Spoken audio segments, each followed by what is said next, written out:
नमस्कार everyone, my name is Meena. मेरा नाम मीना अग्रवाल है। आज मैं बताती हूँ भगवान विष्णु ने राम अवतार क्यों लिया था। जब राम जी अली रावण के साथ उसको मारने जाते, लेकिन वो उसको एक भी खरोच नहीं मार पाते, क्योंकि वो अली रावण इतना शक्तिशाली था, कोई उसको प्रयास नहीं कर सकता था। तभी माता सीता ने संदूर की सहायता से अपना काल रात्रि रूप प्रकट करा और इस असुर का विनाश कर दिया। इसी वजह से जब उनको माता कैकेयी से 14 साल का वनवास मिला, जब उनको बहुत चीजें सामना करनी पड़ी, जैसे कुंभकर्ण भी प्रयास हो गया, उसका सर रावण के सामने आ गया। जब शूर्पणखा को राम जैसा मनमोहित लड़का पसंद आया, तो उसने सोचा क्यों ना मैं उससे विवाह करूं। लेकिन वो नहीं जानती थी उसका भाई बहुत ही क्रोध में था। जैसे वो एक मनमोहन देवी का रूप लेती है और फिर राम के पास पूछती है, तो वो बोलते हैं, माफ करना देवी, मैं विवाहित हूँ। तभी वो राम जी बोलते हैं, जब मेरे प्रिय लक्ष्मण से मिलो और उससे विवाह करना का संपर्क करो। लेकिन जब उनने भी मना कर दिया, तो शूर्पणखा अपने असली रूप में आके माता सीता को मारने ही जा रही थी। लेकिन तभी भगवान लक्ष्मण जी ने उनकी नाक काट दी।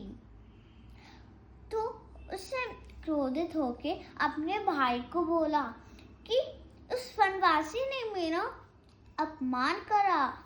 तो उसने 14,000 सैनिकों और उसमें 5 राक्षस भेजे, जो कभी भी प्रयास नहीं हो सकते थे युद्ध में।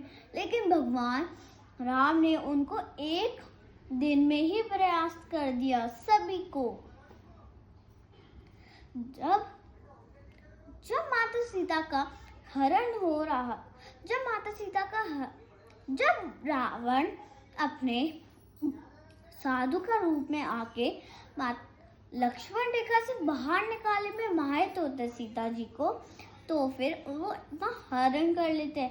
लेकिन उसको क्या पता था कि हनुमान स्वयं शिव का अंश थे, तो उन्हें सब कुछ खोज लगा सकते थे।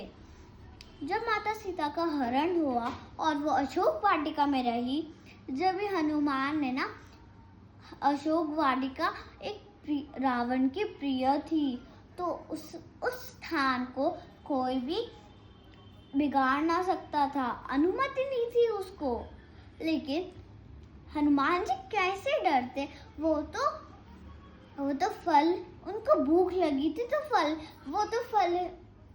वो तो फल ढूंढते ढूंढते अशोक वाटिका पहुंचे और फिर जल्दी से वो सारे फल तोड़ के चट करने लग गए। लेकिन तभी अक्षय कुमार क्रोधित होके आया, लेकिन अक्षय कुमार को भी हनुमान जी के सामने टिक नहीं सकते थे।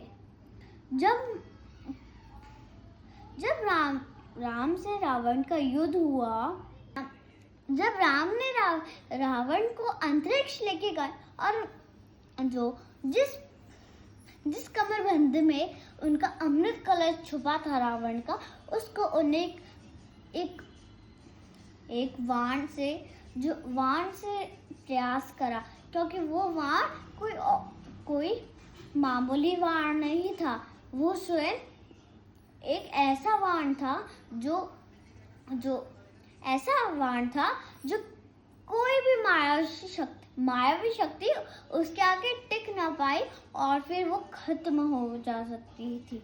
जब उन्हें ऋषि से एक ऐसा बाण मांगा था, ब्रह्मास्त्र, जिससे उस रावण का विनाश हो गया, फिर उसको अपने पिछले जन्म का विजय का प्यास याद हुआ।